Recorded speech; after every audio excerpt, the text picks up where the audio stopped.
할렐루야. 한 주간도 평안하셨는지요? 2022년 마지막 달 12월입니다. 한 해 동안 하나님께서 동행해 오셨던 그 삶의 여정을 한번 또 돌아보면서 또 남은 한 달 잘 마무리하시고, 또 월드컵 축구가 있었는데 한국 대표팀 여러분도 많이 아마 응원하셨으리라 생각이 됩니다. 그렇게 하셨던 것처럼 내 스스로에게도, 또 우리 공동체에 있는 지체들에게도 그 응원의 마음을 보내주면서 또 하나님께서 이 마지막 한 달 잘 마무리할 수 있도록, 나도 또 우리 모두도, 우리 공동체도 잘 마무리될 수 있도록 그렇게 마음을 모아주시기를 부탁드립니다. 오늘 함께 나누실 하나님의 말씀은 민수기 23장 13절에서 26절까지 말씀입니다. 제가 봉독해 드리겠습니다. 발락이 말하되 나와 함께 그들을 달리 볼 곳으로 가자. 거기서는 그들을 다 보지 못하고 그들의 끝만 보리니 거기서 나를 위하여 그들을 저주하라 하고, 소빔들로 인도하여 비스가 꼭대기에 이르러 7 제단을 쌓고 각 제단에 수송아지와 순양을 드리니, 발람이 발락에게 이르되 내가 저기서 여호와를 만나 뵐 동안에 여기 당신의 번제물 곁에 서소서 하니라. 여호와께서 발람에게 임하사 그의 입에 말씀을 주시며 이르시되 발락에게로 돌아가서 이렇게 말할지니라. 발람이 가서 본즉 발락이 번제물 곁에 섰고 모압 고관들이 함께 있더라. 발락이 발람에게 이르되 여호와께서 무슨 말씀을 하시더냐. 발람이 예언하여 이르기를 발락이여 일어나 들을지어다. 십볼의 아들이여 내게 자세히 들으라. 하나님은 사람이 아니시니 거짓말을 하지 않으시고 인생이 아니시니 후회가 없으시도다. 어찌 그 말씀하신 바를 행하지 않으시며 하신 말씀을 실행하지 않으시랴. 내가 축복할 것을 받았으니 그가 주신 복을 내가 돌이키지 않으리라. 야곱의 허물을 보지 아니하시며 이스라엘의 반역을 보지 아니하시는도다. 여호와 그들의 하나님이 그들과 함께 계시니 왕을 부르는 소리가 그 중에 있도다. 하나님이 그들을 애굽에서 인도하여 내셨으니 그의 힘이 들소와 같도다. 야곱을 해할 점술이 없고 이스라엘을 해할 복술이 없도다. 이때 야곱과 이스라엘에 대하여 논할진대 하나님께서 행하신 일이 어찌 그리 크냐 하리로다. 이 백성이 암사자같이 일어나고 수사자같이 일어나서 움킨 것을 먹으며 죽인 피를 마시기 전에는 눕지 아니하리로다 하며, 발락이 발람에게 이르되 그들을 저주하지도 말고 축복하지도 말라. 발람이 발락에게 대답하여 이르되 내가 당신에게 말하여 이르기를 여호와께서 말씀하신 것은 내가 그대로 하지 않을 수 없다고 하지 아니하더이까. 아멘. 오늘은 거짓도 후회도 없으신 하나님이라는 제목으로 함께 말씀의 은혜를 나누겠습니다.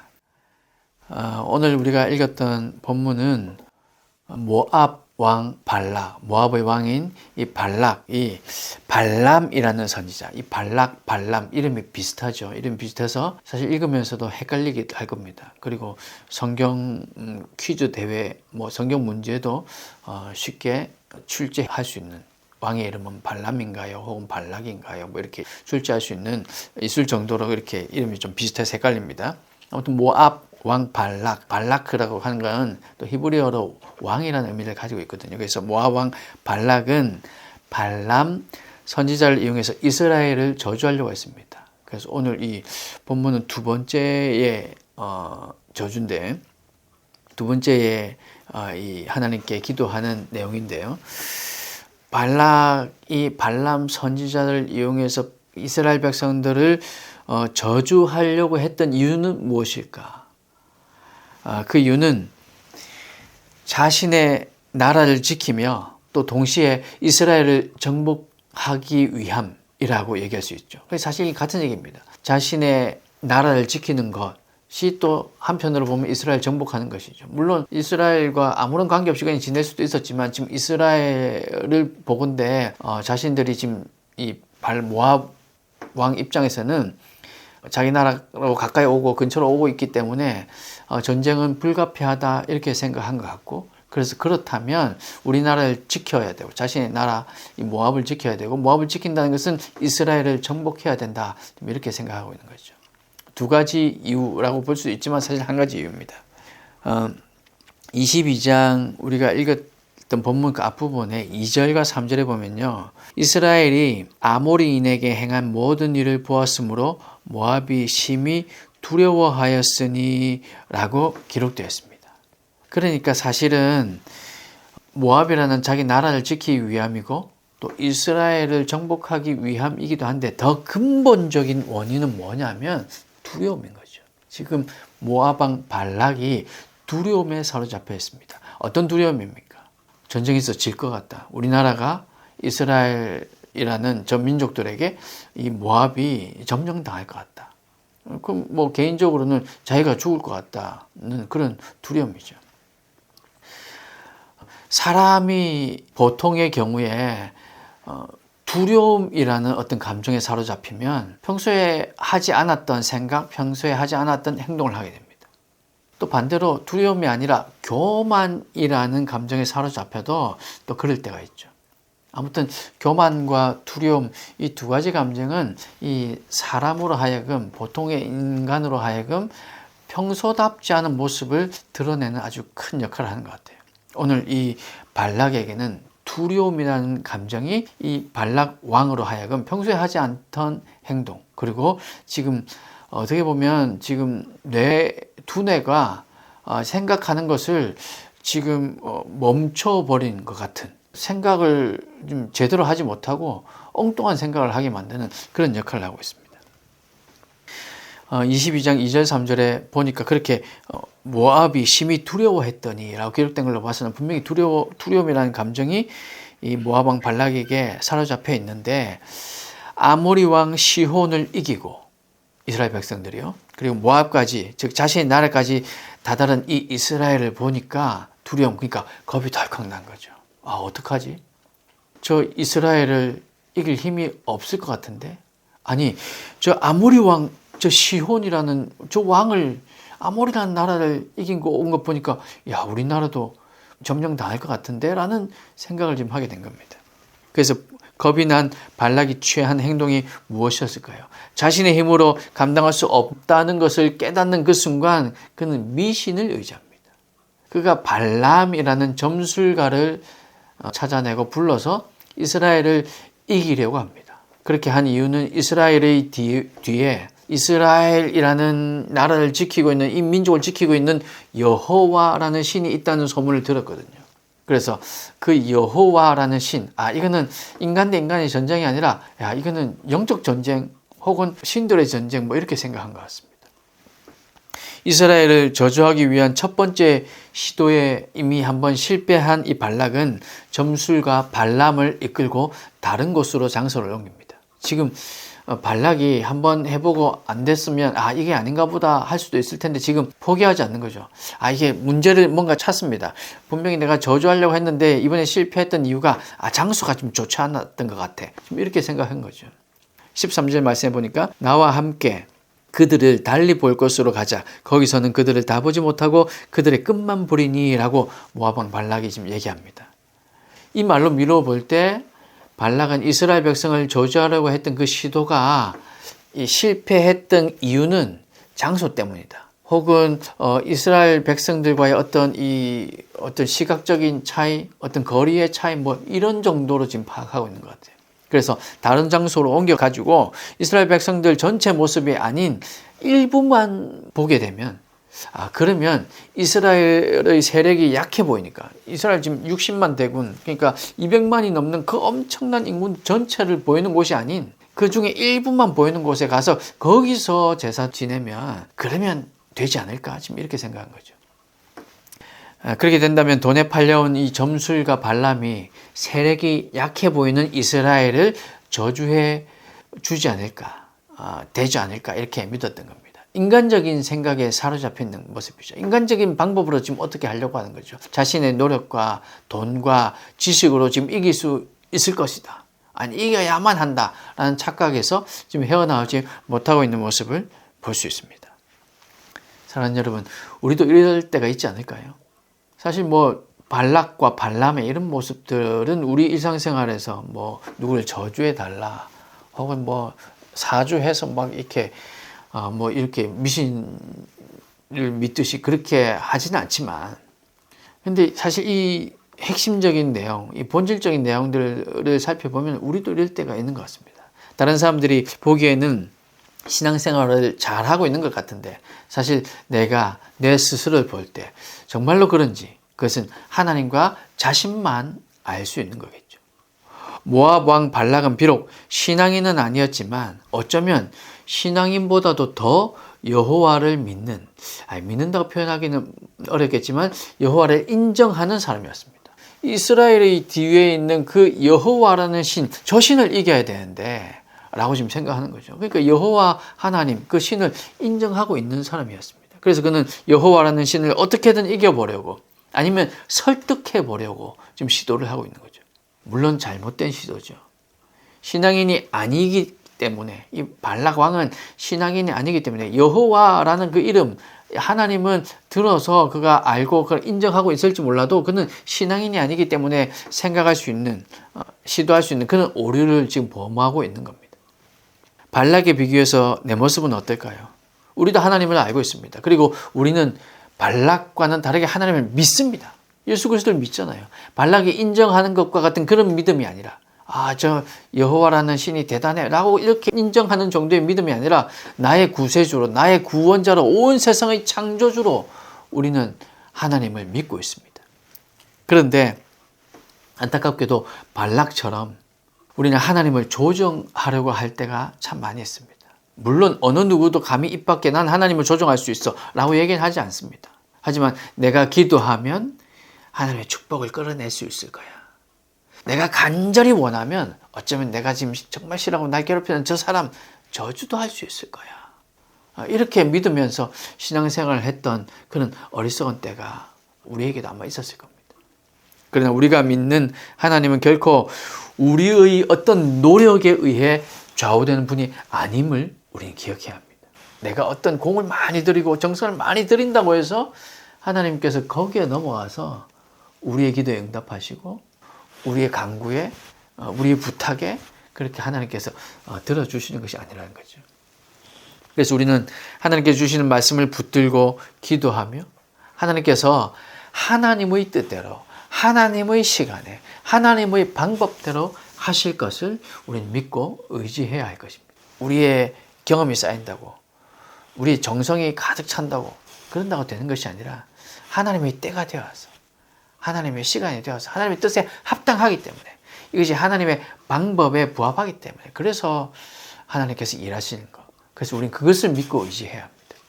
모압 왕 발락은 아무리 장소를 옮겨도, 아무리 돈을 많이 들여도, 아무리 많은 인원을 동원해도 하나님의 뜻을 돌이킬 수 없다는 사실을 깨닫지 못했습니다. 할 수 있을 거라고 생각했습니다.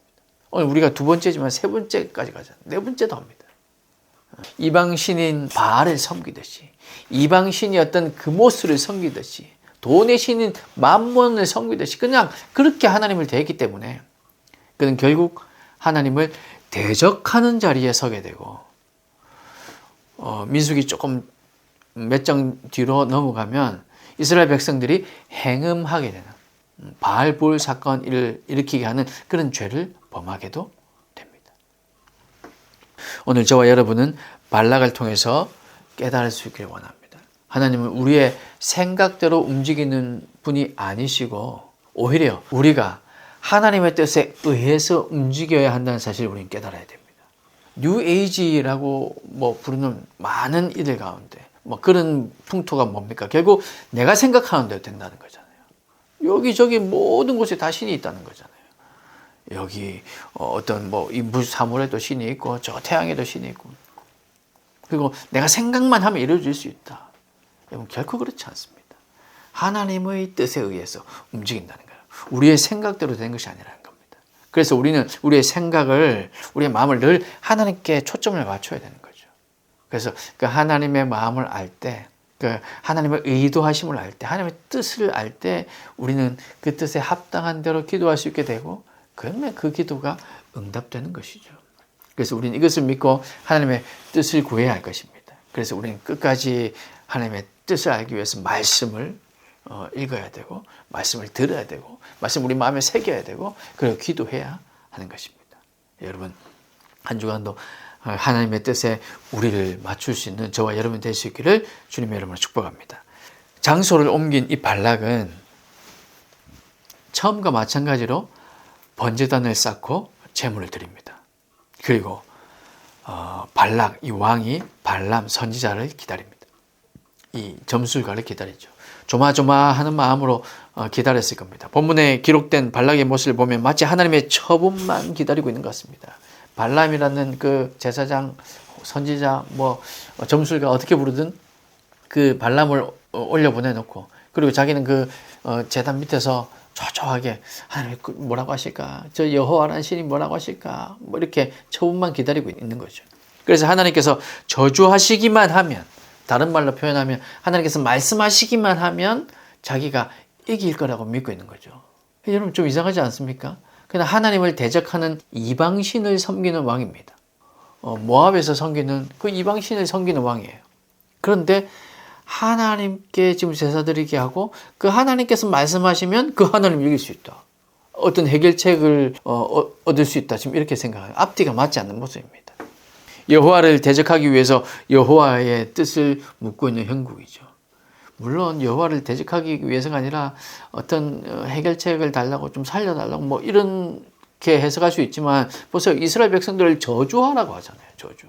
이스라엘 백성들을 저주하겠다는 것은 자기가 그 우위에 서서 자기가 이기겠다는 얘기잖아요. 지금 이스라엘 뒤에 있는 여호와 하나님을 무서워서, 여호와라는 신이 무서워서 자기가 이렇게 발람이라는 선지자를 불러놓고 이스라엘을 이기겠다는 것은 결국 여호와를 이기겠다는 거잖아요. 근데 여호와를 이기려고 여호와께 뜻을 묻고 있다. 좀 이상하지 않습니까? 지금 생각이 중지되어 있어요. 지금 너무 두려움에 사로잡혀가지고 발락이 생각을 제대로 못하고 있는 겁니다. 그러면서 그는 점술가 발람에게 묻습니다. 17절에 보니까 여호와께서 무슨 말씀을 하시더냐 이렇게 묻죠. 어처구니 없는 모습입니다. 이 모습을 통해서 우리는 인간의 모습을 발견합니다. 자신의 뜻을 이룰 수만 있다면, 그러면 바알도 괜찮고 그모스도 괜찮고 여호와도 상관없다. 지금 내가 여호와를 이겨야 되는데, 근데 여호와께 물어서 내가 이길 수만 있다면, 내가 죽지만 않는다면, 내 뜻이 이루어질 수만 있다면, 그러면 여호와도 상관없고 누구든 아무런 상관없다는 겁니다. 오늘날 세상이 그렇습니다. 자신과 상관이 없다면 어떤 문화적인 것도 상관없고, 동성애도 괜찮고요. 미성년자들의 인권을 빙자해서 그들의 영혼이 죽어도 상관없고, 그래서 정치적으로 자기 것들을 얻으면 그만이고, 이런 세상입니다. 내가 돈을 벌 수만 있다면 다른 사람들은 어떻게 되든 아무런 상관없이 사는 것. 제가 조금 극단적으로 얘기한 것이긴 합니다만은 사실 이런 사람들이 너무 많습니다. 이것이 지금 우리가 사는 세상입니다. 제가 잘 아는 한 사업가가 있는데, 그분은요, 사업체를 여러 개를 가지고 있어요. 그 사업체 중에 하나가, 제가 특정 종교를 얘기해서 좀 죄송하지만, 사업체 중에 하나가 절이 있더라고요. 근데 어떻게 절을 하게 됐냐 물어보니까, 어머니가 어떤 신을 받았다든가 하여튼 그래서 그 절에 오래 있었고, 근데 그 절을 인수를 해서는 우리가 흔히 말하는 주지 스님이라고 얘기하죠. 그 분에게 월급을 주면서 그 절에 들어오는 수입은 자기가 가져가는 거죠. 절을 인수했기 때문에. 이게 사업인 겁니다. 그건 종교가, 적어도 그 절은 종교가 아니더라고요. 그리고 그분이 다른 사업을 하고 있는데, 또 다른 사업에도 뭔가 여기 급하고 사람이 일손이 부족하고 하면 그 절에 있는 주지 스님을 여기로 데리고 와서 여기 또 일을 시키고 하시더라고요. 그 스님이라고 불러도 되는지 맞는지 모르겠지만, 하여튼 또 그분도 그렇게 하세요. 결국은 내가 돈만 벌 수 있다면, 스님이 상관없고, 절도 상관없고, 여기 사업체도 상관없고, 뭐든 아무것도 내가 돈만 벌 수 있다면 괜찮다는 겁니다. 이게 오늘날 살아가는 우리의 모습들입니다. 사랑하는 여러분, 이런 세상에서 저와 여러분은 믿음으로 견디고 또 버텨서 이 땅이 하나님의 나라가 되도록, 이 땅이 거룩해지도록, 이 땅이 변화되도록 하나님 한 분만 의지하고 나가야 할 줄로 믿습니다. 바알도 괜찮고 그모스도 괜찮고 만본도 괜찮고 주지스님도 괜찮고 절도 괜찮고 이렇게 사는 것이 아니라 오직 하나님 한 분밖에 없습니다. 그래서 많은 사람들이 기독교를 손가락질합니다. 이 부분 때문에. 왜 하나님만 신이라고 얘기하냐. 근데 이게 사실이니까 어쩔 수 없는 거죠. 많은 사람들이 손가락질 합니다. 그럼 손가락질 받을 수밖에 없습니다. 이건 어떻게 해줄 수 있는 상황이 아니니까요. 그래서 우리는 하나님밖에 없음을 믿고 유일신 신앙으로 살아가서, 그래서 세상을 변화시키는 저와 여러분이 되시기를 주님의 이름으로 축복합니다. 끝으로 이런 발락에게 발람은 하나님의 말씀을 전합니다. 그러면서 먼저 하나님이 어떤 분이신지를 밝히는데 19절 말씀, 여러분 잘 아시는 말씀입니다. 하나님은 사람이 아니시니 거짓말을 하지 않으시고 인생이 아니시니 후회가 없으시도다. 어찌 그 말씀하신 바를 행하지 않으시며 하신 말씀을 실행하지 않으시랴. 비슷한 말씀이 사무엘상 15장 29절에도 있는데요. 이 구절은 사울 왕에게 사무엘 선지자가 하는 얘기입니다. 이렇게 얘기합니다. 이스라엘의 지존자는 하나님이죠. 거짓이나 변개함이 없으시니 그는 사람이 아니심으로 결코 변개하지 않으심이니이다. 사랑하는 여러분, 하나님 거짓말하지 않으십니다. 그래서 하나님께서 이스라엘에게 축복하리라고 하셨던 그 말씀을 취소하고 지금 발람이 그렇게 많은 예물을 드린다고 해서 그래서 그거 다 취소하고 내가 이스라엘 저주해 줄게 그럴 수 없으셨던 거죠. 물론 그런 마음도 없으셨겠지만 또 후회가 없으시기 때문에 이스라엘을 선택하고 애굽에서 탈출시키고 가나안을 향해서 가시게 하는 그 모든 것, 그 가는 여중 중에 얼마나 이스라엘 백성들이 하나님께 원망하고 또 불평하고 그럽니까? 그럼에도 불구하고 후회하지 않으시고 계속해서 인도해 가시는 겁니다. 때로는 인생의 사람 채찍으로 인생의 매를 들 때도 있지만 그러나 하나님께서는 후회하지 않으시고 인도해 가시는 거죠. 그러나 때로는 하나님도 후회하신다는 말을 할 때가 있습니다. 성경에 그렇게 기록된 걸 볼 때가 있습니다. 노아의 홍수 사건에서 하나님께서 사람 지으신 것을 한탄하신다. 즉 후회하신다라고 말씀하셨고 사울을 왕으로 세운 것 후회한다 말씀하셨습니다. 그러나 이때 사용된 후회한다는 단어는 비록 같은 단어이기는 하지만 그 뜻은 우리가 아는 정말 후회한다, 리그렛이라고 하는 그 후회한다는 그런 의미라기보다는 마음을 바꾼다. 좀 더 자세히 말하면 변덕을 부리지 않으신다는 정도의 의미입니다. 그러니까 사람을 지으신 것을 변덕스럽게 이 사람 지은 거 이제 안 되니까 사람 다 없애버리고 다른 거 하고 이런 게 아니라는 겁니다. 사람 지으신 것을 후회하는 것이 아니라 그들이 죄 가운데 있는 모습을 보고 한탄하셨으며 사울이 하나님의 말씀에 순종하지 않음으로 인해서 한탄하셨다는 뜻인 거죠. 오늘 저와 여러분을 하나님의 백성으로 부르신 것을 하나님 결코 후회하시는 하나님이 아니심을 여러분 믿으시기 바랍니다. 찬양 가사에도 하나님께서는 결코 우리와 함께하는 것, 쉬지 않고 동행하시며 우리 후회하지 않으신다. 그런 가사도 분명히 있습니다. 그렇게 우리가 고백할 수 있는 것처럼 하나님은 결코 후회하시는 하나님이 아니라는 사실, 거짓을 행하시는 하나님도 아니라는 사실을 우리는 꼭 기억해야 합니다. 우리가 하나님의 백성이 되었음에도 불구하고 여전히 죄 가운데서 나오지 못한다면 하나님은 한탄하실 겁니다. 그러니 우리의 마음을 주께로 고정시켜야 할 겁니다. 거짓을 행하지 않으시는 그 하나님. 하나님 왜 제 기도에 응답하지 않으십니까? 하나님 말씀에는 분명히 축복하신다고 했는데 왜 저는 축복하지 않으십니까? 라고 하나님을 거짓말쟁이로 혹은 하나님을 후회하는 분으로 그렇게 만들 것이 아니라 우리 하나님은 결코 그런 분이 아니시기 때문에 우리는 그 믿음 끝까지 붙들어야 되는 거죠. 그래서 우리를 부르셨다는 그 사실 자체에 대해서는 결코 후회하시는 하나님이 아니심을 여러분 믿고 우리는 회개함으로 죄 가운데서 나와서 회개함으로 하나님의 은혜를 회복하는 그런 지혜로운 사람, 하나님의 축복을 누리며 주님과 동행하는 사람, 그런 사람이 저와 여러분이 되기를 간절히 소망합니다. 세워질 교회다운 교회도 또 정말 성도다운 성도라면 이렇게 후회하지 않으시는 하나님, 거짓을 행하지 않으시는 하나님을 우리 마음속에 온전히 믿고 기억하고 그리고 하나님의 뜻에 맞게 하나님의 시간에 합당하게 또 하나님 계획하신 그 계획하심 안에서 하나님 뜻이 이루어질 수 있도록 기도하는 것, 그것이 우리가 해야 할 것입니다. 오늘 이 본문을 통해서 우리에게 이 주시는 은혜를 여러분 마음에 잘 새기시고 이번 한 주간도 하나님의 뜻을 구하며 또 후회하지 않으시는 하나님, 거짓을 행하지 않으시는 그 하나님을 의지하고 우리 하나님은 유일하신 분, 그 모습도 괜찮다, 만본도 괜찮다 이렇게 섬기는 것이 아니라 유일하신 분이심을 믿고 오직 여호와 하나님께만 마음을 두는 저와 여러분이 다 되시기를 주님의 이름으로 축복합니다. 이렇게 기도하겠습니다.